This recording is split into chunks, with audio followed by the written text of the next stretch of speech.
নাগৰিক সমাজ মানে কি? আমিয়েতো নাগৰিক। এইবিলাক কোনো নাগৰিক সমাজ। প্ৰথমতে সকলোলৈ ধন্যবাদ জ্ঞাপন কৰিছোঁ আৰু সকলোকো মই অন্তৰে শুভেচ্ছা যাচিছোঁ। আজি মই আপোনালোকৰ মাজত এটা ভিডিঅ' ক্লিপ লৈ আনিছে। এই ভিডিঅ' আপোনালোকে ভালকৈ চাবি, তেতিয়া আপোনালোকে ভালকৈ বুজি পাব। প্ৰথমৰ পৰা শেষলৈকে আপোনালোকে চাই লোৱা। আমাৰ অসমত মুখ্যমন্ত্ৰী ডক্টৰ হেমন্ত বিশ্ব শৰ্মা ছাৰে আজি আমাৰ মাজত কি কথা কৈছে। সাংবাদিকবিলাকে সুধিছিলে যে নাগৰিক কি? তেতিয়া একেজনে কৈছে আমিও নাগৰিক। হয়, আমি অসমত নাগৰিক হয়, আমি ভাৰতবৰ্ষত নাগৰিক হয়।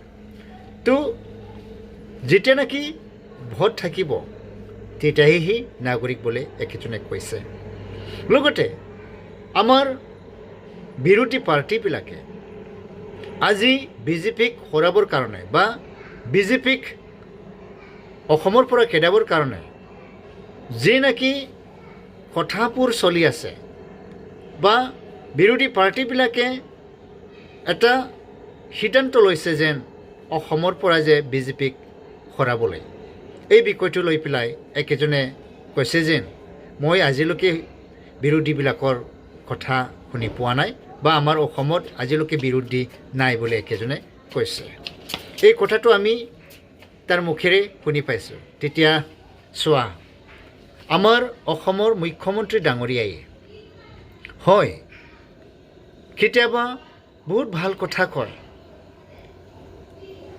কিন্তু আজিলৈকে যে অসমৰ যি বিষয়বোৰ আনি আছে বা যি বিষয়বোৰটো লৈ পেলাই আমাৰ অসমত থকা ককাই ভাইবিলাকৰ মাজত এটা গঞ্জনা লগাবলৈ বিচাৰে।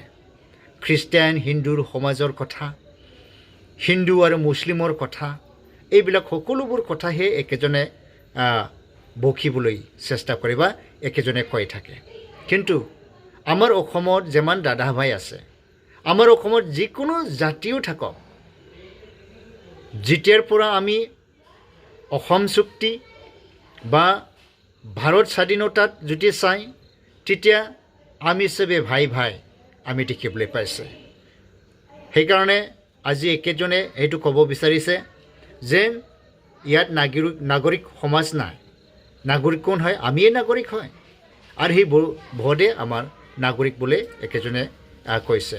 সেইকাৰণে আজি আমি তাৰ মুখৰ পৰা ভালকৈ শুনি ল'ম, ভালকৈ বুজিবলৈ চেষ্টা কৰিম।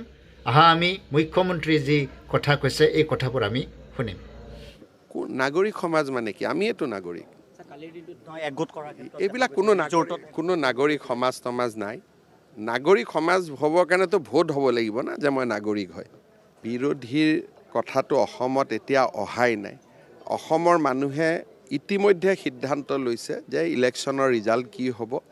গতিকে মই বিৰোধী পক্ষত কি চলি আছে কি চলা নাই মই কমেণ্ট কৰিব খোজা নাই। কিন্তু আপোনালোকে দেখিছে সদনৰ ভিতৰত বাহিৰত বিৰোধী পক্ষ কেনেকৈ এক্সপ'জ হৈ আছে।